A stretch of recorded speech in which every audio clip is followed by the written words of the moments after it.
Officer Daniel Carter had been with the State Patrol for over a decade. He'd seen it all: drunks, speeders, reckless teens, and even fugitives. But nothing could have prepared him for what he was about to encounter on this crisp autumn evening. The sun had long since dipped below the horizon, leaving only the dim glow of streetlights and the occasional flash of headlights cutting through the dark. It was just another routine patrol on the highway when his radar picked up a black sedan doing 20 over the speed limit. Speeding at this hour? Let's see what the hurry is about, Carter muttered, flipping on his siren. The car slowed, then pulled over onto the gravel shoulder. Carter parked behind it, radioed in the stop, and stepped out. He approached the driver's side cautiously, shining his flashlight into the window. A man sat behind the wheel, a clean-shaven, middle-aged man wearing a navy blue sweater. He looked ordinary, but something about his stiff posture set off an alarm in Carter's mind. The officer tapped on the window. The driver rolled it down with forced casualness. "Good evening, sir. License and registration, please," Carter said, his voice firm but professional. "Of course, officer," the man replied, offering a weak smile. He reached for his glove compartment and pulled out the documents. His hand trembled slightly. Carter took them and glanced at the name, Richard Willis. He shined his flashlight into the back seat, and that's when he saw her. A little girl, no older than 6, sat buckled up in the back. She had long brown hair, wide green eyes, and a pink stuffed rabbit clutched tightly in her arms. But it wasn't her innocent appearance that froze Carter in place. It was her expression. The moment their eyes met, her tiny lips parted, and her gaze flickered toward the driver, then back at Carter. Her expression was unmistakable: terror. Then, as if to confirm his worst fear, she mouthed 3 words. "He's not my dad." Carter felt his stomach drop. His grip on the flashlight tightened. The driver noticed Carter's hesitation. "Is there a problem, officer?" he asked, forcing another smile. Carter's training kicked in, masking his shock. "Sir, I need you to step out of the vehicle." The man's smile faltered. "Is there a reason for that, officer?" Carter's pulse pounded in his ears. The air felt thicker now, heavier. Because if the little girl was telling the truth, then he had just pulled over a kidnapper. The atmosphere grew tense. The cool night air did little to calm the heat rising in Officer Carter's chest. His mind raced through every possibility. Was this a misunderstanding? A bitter custody dispute? Or was this girl in real danger? Richard Willis, if that was even his real name, didn't move. His fingers tightened around the steering wheel. His eyes flickered to the rearview mirror, checking on the girl, or checking his escape route. Carter adjusted his stance, keeping his hand near his holster. "Sir, I won't ask again. Step out of the vehicle." A brief pause. Then Willis let out a sharp breath. "Look, officer, I don't know what this is about, but I was just taking my daughter home. We were visiting my mother." Before he could finish, Carter made his move. He reached for the door handle and pulled. Locked. A split-second mistake. Willis bolted. The tires screeched as the black sedan lurched forward, kicking up a spray of gravel. Carter barely had time to react before the car shot onto the highway, weaving between lanes at an alarming speed. "Dispatch, this is Unit 17. Suspect has fled a traffic stop with a possible abducted child inside black sedan, heading south on Highway 42. Requesting immediate backup." Carter sprinted back to his cruiser, adrenaline pumping as he floored the gas. He couldn't lose them. The little girl's terrified face was burned into his mind. The radio crackled. "Unit 17, backup en route. Maintain pursuit. Does suspect have a weapon?" Carter clenched his jaw. "Unknown." Proceeding with extreme caution. Ahead, Willis was pushing the sedan to its limits, the engine roaring in protest. The highway was mostly empty, save for a few distant headlights. Carter's siren blared, urging the suspect to stop, but Willis wasn't slowing down. Then, in the rearview, Carter saw something that made his stomach churn. The little girl was pressed against the back window, her tiny hands pounding on the glass. Her silent scream was deafening. She was begging for help. Carter gritted his teeth. "Hold on, kid. I've got you." The chase had only just begun. Carter's foot pressed hard on the accelerator, the speedometer climbing past 90 miles per hour. The black sedan weaved recklessly through the nearly empty highway, its taillights flashing like a warning sign. Every second that ticked by sent a fresh wave of urgency through him. That little girl was in danger. He grabbed his radio. "Dispatch, suspect is driving erratically. Possible endangerment of the child. Do we have any units ahead to intercept? The radio crackled. Unit 9 is setting up a roadblock 2 miles ahead. Proceed with caution. Carter's grip tightened on the steering wheel. 2 miles was too far. At this speed, anything could happen before they reached it. Then he saw it, an upcoming exit ramp. Willis swerved suddenly, tires screeching as he veered toward the exit. Carter reacted instantly, following close behind. The sedan skidded onto a rural road, its headlights bouncing against the trees that lined both sides. The highway lights disappeared, plunging them into near darkness. Carter knew these roads well, long, winding, and filled with hidden dips. If Willis wasn't careful, he'd drive straight into a ditch. Or worse. Don't do this, Willis, Carter muttered under his breath. Don't make this worse for yourself. As if on cue, the sedan jerked violently to the side. For a second, Carter thought Willis had lost control, but then he saw the reason. The little girl had reached over and grabbed the wheel. For a fleeting moment, Carter saw her small hands gripping it desperately, trying to fight for control. The car wobbled, nearly tipping over as it slammed back onto the road. Carter's heart pounded. Come on, kid, just hang in there. Then, without warning, Willis made another reckless move. He cut the headlights. The world around them went pitch black. Carter slammed the brakes, momentarily blinded. The only sounds were the roar of engines and the wind howling past. His own headlights barely lit the road ahead, and the sedan was nowhere to be seen. Damn it. He flipped on his spotlight, sweeping it across the darkness. No sign of the car. Just towering trees and a long stretch of empty road. Then a glint. Carter's instincts flared. He jerked the wheel and veered left, just as the black sedan lunged out from the trees, tires spinning in the dirt. Willis had tried to double back to throw him off. But Carter was ready. He didn't hesitate. He accelerated forward and clipped the sedan's rear bumper. A textbook pit maneuver. The sedan spun wildly, its back tires lifting off the ground before slamming into a tree. Carter skidded to a stop, hand already reaching for his weapon. The radio buzzed in his ear. Unit 17, status? He didn't answer. He was already running toward the wreck. The driver's door flung open. Willis stumbled out, his face bloodied from the impact. His dazed expression flickered with realization he was trapped. But Carter didn't care about him right now. He cared about the little girl. Carter's pulse pounded in his ears as he swung his flashlight into the car's interior. No sign of the little girl. The door behind the driver's seat was flung open. She must have run. He turned back to Willis, who was staggering to his feet, groaning as he clutched his side. Where is she? Carter barked, advancing on him. Willis wiped blood from his mouth and smirked. Hell if I know. Probably ran off when you rammed us. Carter's patience snapped.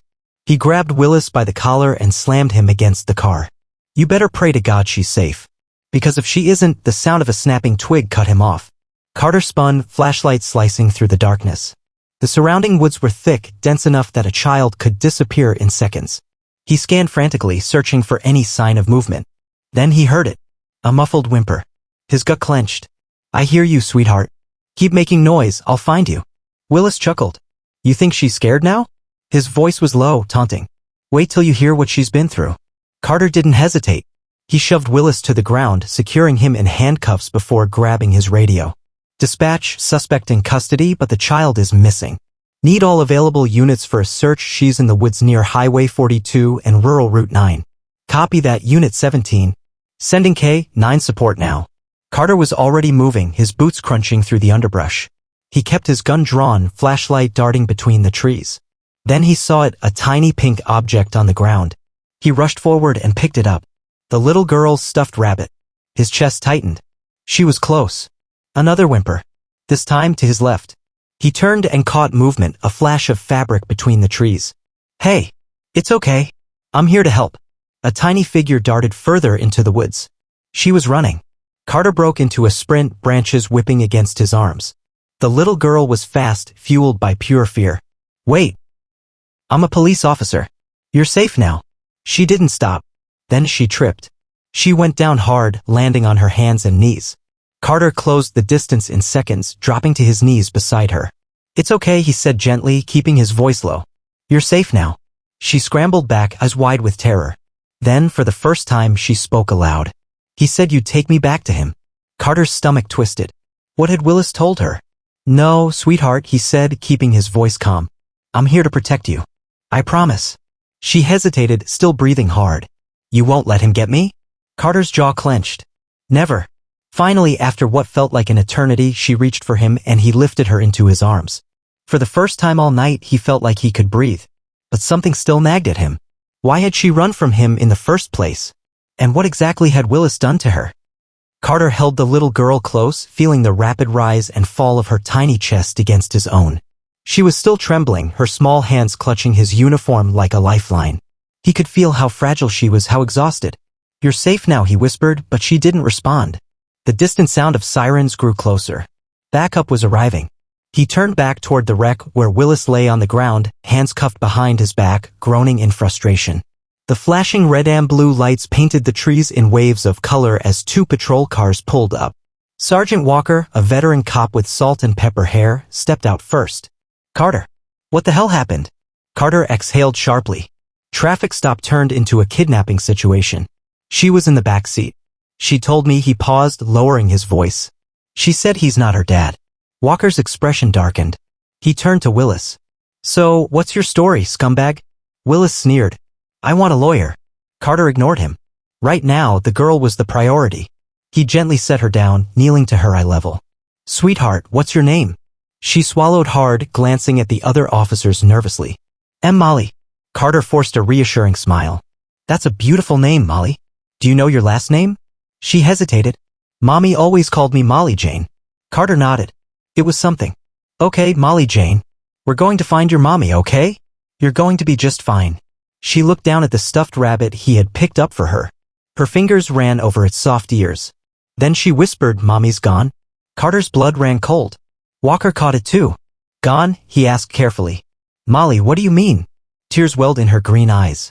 She flicked a glance at Willis and quickly buried her face in Carter's chest. Carter's jaw clenched so hard it hurt. He wanted to tear Willis apart. Walker didn't push further. Instead, he motioned for the paramedics who had just arrived. "Let's get her checked out first." Carter scooped Molly up and carried her to the ambulance. She clung to him as if letting go meant she'd vanish. As the paramedics did a quick assessment, Carter pulled out his radio. "Dispatch, I need a missing persons check. 7-year-old girl, name Molly Jane. Possible last name unknown. Run it nationwide. Copy that, Unit 17. Walker approached. "We'll take Willis in, but we need more than just her word to hold him on a serious charge. If we can find the mother." Carter nodded. But his gut told him the mother wasn't going to be found alive. Then the radio crackled again. "Unit 17, we found a match. A Molly Jane Caldwell, reported missing from St. Louis 2 weeks ago." Carter's breath hitched. "And the mother?" A long pause. Then, "She was found dead in her apartment last week. Homicide." Carter turned toward Willis, who sat smirking in the back of a patrol car. That bastard had killed her mother. And now Carter was sure of one thing: Molly had seen more than just a kidnapping. She was the only witness to her mother's murder, and someone had been trying to erase that last piece of evidence. Carter's grip on the radio tightened. 2 weeks. That meant Molly had been in this monster's hands for days, maybe longer. The thought made his stomach churn. Walker let out a low whistle. "Well, damn. That changes everything." Carter barely heard him. His focus was on Molly, who sat wrapped in a blanket in the back of the ambulance, staring down at her stuffed rabbit. She looked so small, so lost. "She's the only witness?" Carter murmured. Walker exhaled. "Yeah. And that means she's not just some random victim. She's a target." Carter didn't need to hear the rest. If Willis had gone to such lengths to keep Molly away from the cops, there was no telling who else might be involved. Was he working alone? Or was there someone else out there who still wanted her silenced? Willis must have sensed the shift because, from the back of the patrol car, he let out a chuckle. "You think you're saving her? You have no idea what you're up against." Carter stalked toward the car, hands clenched at his sides. "Why don't you enlighten me?" Willis just smiled, flashing bloody teeth. "You won't live long enough to find out." Carter's gut tightened. This wasn't just about one man. Before he could push further, the paramedic called out, "She's stable, but we need to take her to the hospital for a full checkup." Carter turned back to Molly, whose gaze was locked on him. The unspoken fear in her eyes made something tighten in his chest. He crouched beside her. "I'm going with you, okay?" She hesitated. Then slowly she nodded. Walker gave him a knowing look. "You're making this personal." Carter didn't even try to deny it. It was already personal. The hospital room was quiet except for the occasional beep of a monitor down the hall. Molly sat on the bed, legs tucked beneath her, hugging the stuffed rabbit. Carter sat beside her, waiting, giving her space. She hadn't spoken much since they arrived. The doctors had checked her for injuries. Thankfully, there were none besides old bruises. When the nurse left, Carter finally spoke. "Molly, I need to ask you something important. You're very brave, you know that?" She peeked up at him. "I am the bravest," he said firmly. "And I know you've been through a lot, but I need to understand what happened. Can you tell me about your mommy?" Tears filled her eyes immediately, and for a moment, Carter regretted asking. But then she sniffled and whispered, "She told me to hide." Carter's breath caught. "Hide?" Molly nodded. "She said to stay quiet no matter what." His chest tightened. "Did you see what happened?" She hesitated. Then, in a voice barely above a whisper, she said, "He hurt her." A lump formed in Carter's throat. "Willis." Molly shook her head. Carter frowned. "Not him? Then who?" "Sweetheart." She clutched her rabbit tighter, eyes darting toward the door as if someone might be listening. Then she whispered something that made Carter's blood run cold. "The man on the phone." Carter sat up straighter. "What man?" Molly swallowed hard. Willis didn't want to, but the man on the phone told him he had to. Carter's mind raced. This wasn't a simple abduction. This was bigger. Before he could ask more, a sharp knock at the door made them both jump. A nurse stepped inside. "Officer Carter? You have a visitor." Carter frowned. "Who?" She hesitated. "FBI." Carter's stomach dropped. This was no longer just a local case. Carter exchanged a glance with Molly, her small hands tightening around her stuffed rabbit. She was scared again. He gave her a reassuring nod before stepping outside the hospital room. Standing in the hallway were two men in dark suits. They had the clean-cut, no-nonsense look of federal agents. The taller one, a man with graying hair and piercing blue eyes, pulled out a badge. "Special Agent Harris, FBI," he said. "This is my partner, Agent Miller." Carter folded his arms. "You boys work fast. How'd you hear about this already?" Harris didn't answer the question. Instead, he glanced at the door behind Carter. "We need to speak with the girl." Carter's gut immediately screamed no. "She just lost her mother and barely escaped with her life," Carter said. "She's not ready for an interrogation." Miller, the younger of the two agents, stepped forward.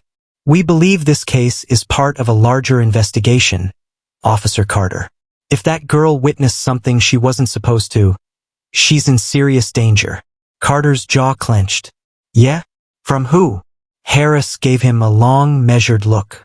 "That's classified." Carter let out a dry laugh. "Oh great, that's comforting. You want me to just hand her over without knowing who the hell we're dealing with?" Miller's expression darkened. "We're trying to protect her." Carter stepped closer. "Then tell me this, who was Willis talking to on the phone?" Molly said there was someone else. Someone who ordered the hit on her mother. Neither agent flinched, but Carter could tell they knew. Harris sighed, glancing around before lowering his voice. "Look, you didn't hear this from me, but we believe Molly's mother, Rebecca Caldwell, was in possession of something very sensitive. Something she wasn't supposed to have." Carter's eyes narrowed. "Like what?" Harris hesitated. Then he said, "Evidence." Carter's mind raced. "Evidence of what?" Miller exhaled sharply. "Of corruption. High-level corruption." Carter went still. Harris continued, "Rebecca worked as a paralegal at a law firm that handles government contracts. A few weeks ago, she contacted a whistleblower organization claiming she had proof of illegal activity. Money laundering, bribery, falsified records, big stuff." Carter's stomach twisted. "And you think someone found out?" Harris nodded grimly. "Not just someone. People with power. People who could make her disappear." Carter clenched his fists. "And they sent Willis to do the dirty work." "Exactly." Harris's face hardened. "But here's the problem, Rebecca didn't send the evidence. She died before she could." Carter's blood ran cold. He didn't have to ask where it was now. Molly had it. She was the last loose end. The only person left who could expose the truth. And if Willis had been caught, that meant whoever was really behind this would be coming for her next. Carter's pulse pounded in his ears. She's not leaving my sight. Harris and Miller exchanged looks. Then Harris said, "Th." The hospital room erupted in chaos. Bullets shredded the walls, monitors sparked, and alarms blared through the hall. Carter shielded Molly with his body, his mind racing. FBI agents were down. Backup wasn't coming. It was just him and a little girl against professional killers. Think, Carter. Move. He grabbed the hospital bed and shoved it toward the door just as another burst of gunfire tore through the drywall. Too many of them. No way out. Then he saw it. The window. It was a fourth-floor drop. But right below was the hospital's covered ambulance bay. Carter turned to Molly. "Sweetheart, I need you to trust me." She nodded, gripping her stuffed rabbit, gripping the evidence. Carter snatched her up, kicked open the window, and jumped. Crash. They hit the ambulance roof hard. Carter rolled, keeping Molly wrapped in his arms. Pain exploded through his side, but they were alive. The gunman rushed to the window above. More shots rained down. Carter ran. He sprinted through the parking lot, zigzagging between cars. Molly clung to him, shaking, but silent. Brave. He spotted an unlocked police cruiser. Bingo. Carter threw the door open, tossed Molly into the passenger seat, and peeled out. The gunman rushed outside, jumping into black SUVs. They were coming. Carter gritted his teeth. "Not today, you sons of bitches." The chase tires screeched as Carter gunned it onto the highway. Molly gasped, looking behind them. "They're coming." Carter checked the mirror. 3 black SUVs. Gaining fast. They weren't trying to arrest him. They were coming to kill them. His mind raced. Where can I go? Who can I trust? Then he remembered. Old Highway 67. It ran through an abandoned industrial park. No traffic, no civilians. If he was going to take a stand, it had to be there. He swerved off the main road, cutting through an overgrown service entrance. The SUVs followed. Carter jerked the wheel, sending the police cruiser fishtailing onto the cracked asphalt of an abandoned warehouse lot. Nowhere to run. He slammed the brakes. The SUVs surrounded them. Molly whimpered. "What do we do?" Carter unholstered his Glock and handed her the stuffed rabbit. "You hide under the seat," he said. "No matter what happens, you do not come out. Got it?" Tears filled her eyes, but she nodded. Carter stepped out of the car, gun raised. The hit squad climbed out of their SUVs. One of them, a man in a black suit, stepped forward, smirking. "You've been a real pain in the ass, Officer Carter." Carter kept his aim steady. "You boys must be pretty desperate if you're sending a whole damn kill squad after one cop and a little girl." The man chuckled. "Not just any little girl. She's holding the key to billions. Money. Power. And now you're in the way." Carter fired first. Bang. The bullet tore through the leader's shoulder. The shootout erupted. Gunmen fanned out, spraying bullets. Carter dove behind the police cruiser, returning fire with deadly precision. 1 down. 2 down. He was outnumbered but not outgunned. Then click. Empty mag. Carter cursed. No time to reload. A gunman rushed and bang. He collapsed. Carter blinked. Standing behind him was Harris. Bleeding. Alive. Behind him, FBI reinforcements swarmed in. Within seconds, the remaining gunmen were gunned down or arrested. Harris staggered over. "Told you, we had your back." Carter let out a breath. It was over. He rushed back to the police cruiser and yanked open the door. Molly was still there, still clutching the rabbit, eyes wide. She whispered, "Are they gone?" Carter knelt, brushing hair from her face. "Yeah, sweetheart. They're gone." She threw herself into his arms. And for the first time in days, she cried. Epilogue. Just as 1 week later, the evidence on the USB drive was released. It exposed a massive corruption ring: politicians, corporate executives, law enforcement officials. All dirty. Dozens of arrests followed. The FBI took down everyone involved. Willis? Life in prison. The gunman? Dead or locked away. Molly was placed in protective custody with her mother's sister in another state. And Carter? He got a letter in the mail. From Molly. "Thank you for saving me. You're my hero. Love, Molly." Carter smiled, folding the letter. Some things were worth fighting for. And Molly Jane Caldwell was one of them.